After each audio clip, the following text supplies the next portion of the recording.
പണമില്ലാത്തവന് ലോകം നൽകുന്ന ഒരേ ഒരു സമ്മാനം അവഗണനയാണ്. ഇങ്ങനെ അവഗണനയിൽ നിന്നും രക്ഷപ്പെടാൻ തന്റെ ദൈവത്തോട് ഭാസ്കർ ഒരു വരം ചോദിച്ചു. പക്ഷേ ആ വരം അവന്റെ ജീവിതത്തെ തന്നെ ഒരു ശവപ്പറമ്പ് പോലെ നിശബ്ദമാകുമെന്ന് അവൻ കരുതിയില്ല. ദരിദ്രനായിരുന്ന അവന് പണമായിരുന്നു ദൈവം. അവന്റെ ദയനീയ അവസ്ഥ കണ്ട് മുന്നിൽ പ്രത്യക്ഷപ്പെട്ട് ദേവദൂതൻ ഒരു കരാറ് മുന്നോട്ട് വെച്ചു. നിനക്ക് അളവറ്റ സമ്പത്ത് ഞാൻ നൽകാം, പണം നൽകാം, പകരം നിന്റെ ചിരി എനിക്ക് നൽകണം. മറുത്തൊന്നും ചിന്തിക്കാതെ അവൻ അതിന് സമ്മതിച്ചു. പണത്തിനു മുൻപിൽ തന്റെ പുഞ്ചിരി അവൻ പണയം വെച്ചു. പിന്നീട് അവന്റെ ജീവിതം മാറി മറിഞ്ഞു. ആഡംബര കാറുകൾ, കൊട്ടാരം പോലുള്ള വീട്, നല്ല ഭാര്യ, നല്ല ഭക്ഷണം. പക്ഷേ ആ കൊട്ടാരത്തിനുള്ളിൽ അവൻ തടവിലായിരുന്നു.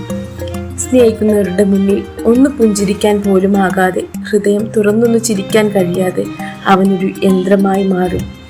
പോകെ പോകെ സുഹൃത്തുക്കളും ബന്ധങ്ങളും അകന്നകന്നു പോയി. ലോകത്തിലെ ഏറ്റവും വലിയ കോടീശ്വരൻ ലോകത്തിലെ ഏറ്റവും വലിയ ഏകാഗിയായി മാറി. വൈകിയാണെങ്കിലും അവൻ ആ സത്യം മനസ്സിലാക്കി. പണം സൗകര്യങ്ങൾ തരും, പക്ഷെ സന്തോഷം തരില്ല. ആ വലിയ വീടിനേക്കാളും കോടികളെക്കാളും വില ഒച്ചു പുഞ്ചിരിക്കാണെന്ന് തിരിച്ചറിഞ്ഞ അവൻ എല്ലാം ഉപേക്ഷിക്കാൻ തയ്യാറായി. തൻ്റെ ചിരിക്ക് വേണ്ടി വീണ്ടും വീണ്ടും യാചിച്ചു. ഓർക്കുക, പണം നിങ്ങൾക്ക് സമാധാനം നൽകിയേക്കാം, പക്ഷേ ജീവിതത്തിൽ അർത്ഥമുണ്ടാകുന്നത് സ്നേഹവും സന്തോഷവും പങ്കുവെക്കുമ്പോഴാണ്. എല്ലാവരുടെ കയ്യിലും സ്റ്റോക്കായിട്ട് ഒരു ചിരി ഉണ്ടാകും. ആ ചിരിയാണ് ഏറ്റവും വലിയ സമ്പാദ്യം. നിങ്ങളുടെ ചിരിയെ ലോകത്തിലെ ഏറ്റവും വലിയ സമ്പാദ്യം. അതാരും വിട്ടുകൊടുക്കരുത്. അപ്പോൾ അത്രയേ ഉള്ളൂ. ബൈ. സബ്സ്ക്രൈബ് ചെയ്യാൻ പറഞ്ഞിട്ടുള്ളവരാണെങ്കിൽ അതും കൂടെ ചെയ്യാം കേട്ടോ.